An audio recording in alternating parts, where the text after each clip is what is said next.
À savoir que dans l'entreprise Equine, dans la société Equine, quand on détient une compétence qui est susceptible de servir les desseins du collectif, quand on exerce cette compétence, on est reconnu comme numéro 1 dans l'exercice de compétence par ses congénères.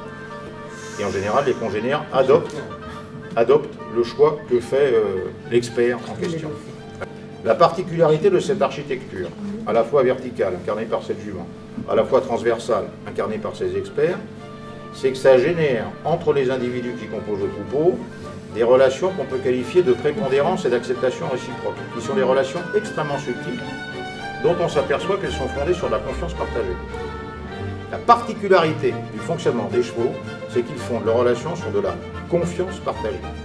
Et la particularité des relations qui sont fondées sur la confiance partagée, c'est qu'elles permettent d'atteindre un niveau de performance collective considérable, 53 millions d'années, en même temps que ça garantit du confort individuel, parce que finalement, tout le monde là-dedans a un rôle qu'on peut qualifier d'essentiel, et en même temps que ça garantit de l'harmonie collective.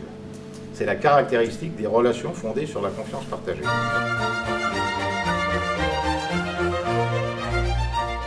Il va nous falloir d'une part déployer un certain nombre de savoir-faire que je vais vous détailler. Et ces savoir-faire que nous allons déployer, il va falloir les éclairer d'un savoir-être. C'est-à-dire que dans cette affaire de confiance partagée, il y a le fond et il y a la forme. Il va donc falloir faire autorité dans cette colonne-là sur un certain nombre de sujets. Donc il va nous falloir exercer un pouvoir d'influence sur 4 dimensions dans un ordre extrêmement précis. La première chose, c'est notre capacité d'exercer un pouvoir d'influence sur le mouvement du cheval. Dit plus simplement, être capable de le faire bouger.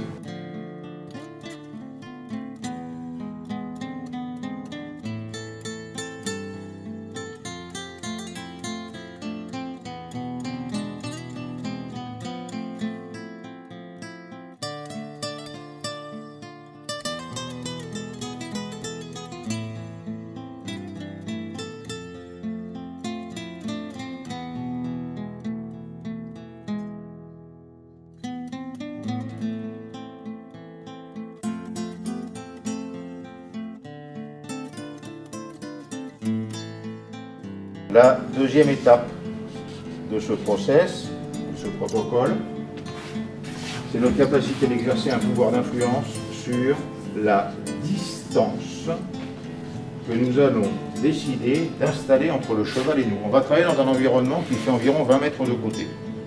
On sera au centre de cet environnement. Il faudra un moment qu'on dise au cheval, je veux que tu sois là, voilà, à 10 mètres de moi par exemple. D'accord ?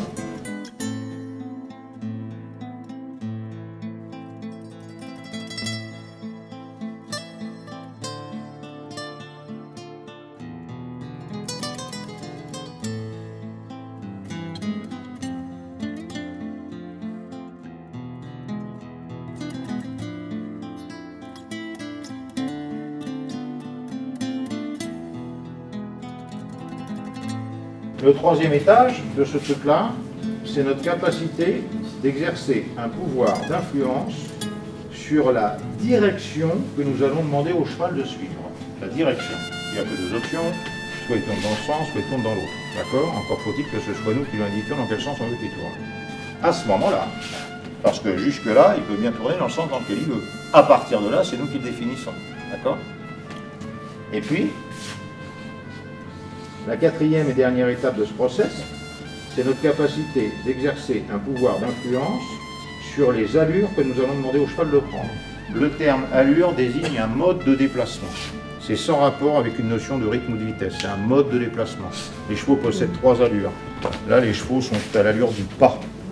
D'accord? Après ça, il y a le trot, et après ça, il y a le galop. Mais ça n'a rien à voir avec la vitesse. On peut galoper très lentement et marcher très vite. Ok? Donc c'est le passage d'un état à l'autre, d'une allure à l'autre.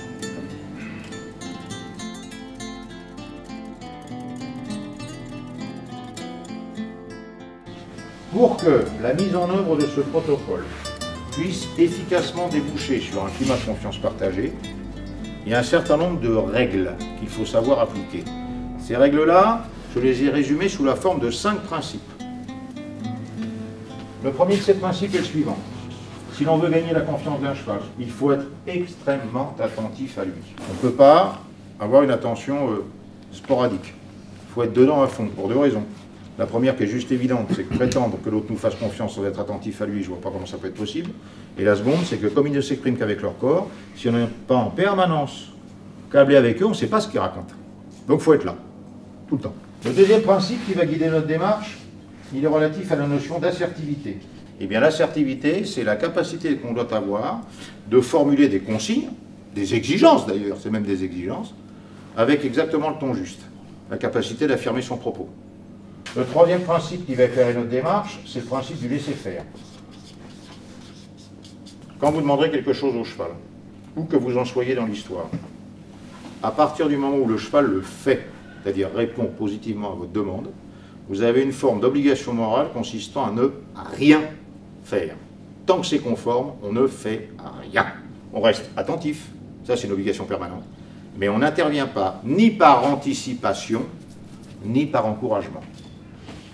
Avant-dernier principe qui va éclairer notre démarche, c'est le principe du lâcher-prise. Pourquoi parler de lâcher-prise dans cet épisode-là? Pour une raison très très simple. Puisque nous sommes amenés à exercer un pouvoir d'influence, donc à faire autorité sur un certain nombre de sujets, il ne faut juste jamais oublier que l'autorité qu'on va exercer, le pouvoir que l'on détient, n'a pas pour vocation de dominer le cheval, il a pour vocation de faire éclore de la confiance partagée. Il ne faut pas un moment qu'on se perde dans l'exercice de l'autorité. On n'est pas là pour jouir du pouvoir qu'on détient sur ce bestiau-là.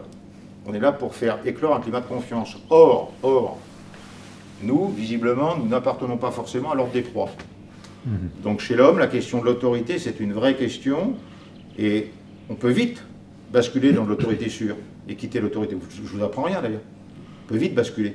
Ben, lâcher prise, c'est juste se rappeler qu'on n'est pas là pour dominer. On est là pour faire adhérer. Et puis, le dernier principe qui va éclairer notre démarche est afférent à notre perception du temps. Alors du temps qui s'écoule, pas du temps météo. C'est-à-dire qu'avec le cheval, on est dans la perception grecque du temps. On est dans le kairos, pas dans le chronos. Le temps qui s'écoule, ça n'existe pas pour les chevaux. Ils ne le mesurent pas. Ils ne savent pas le mesurer parce que les chevaux n'ont pas de capacité à se projeter dans le futur.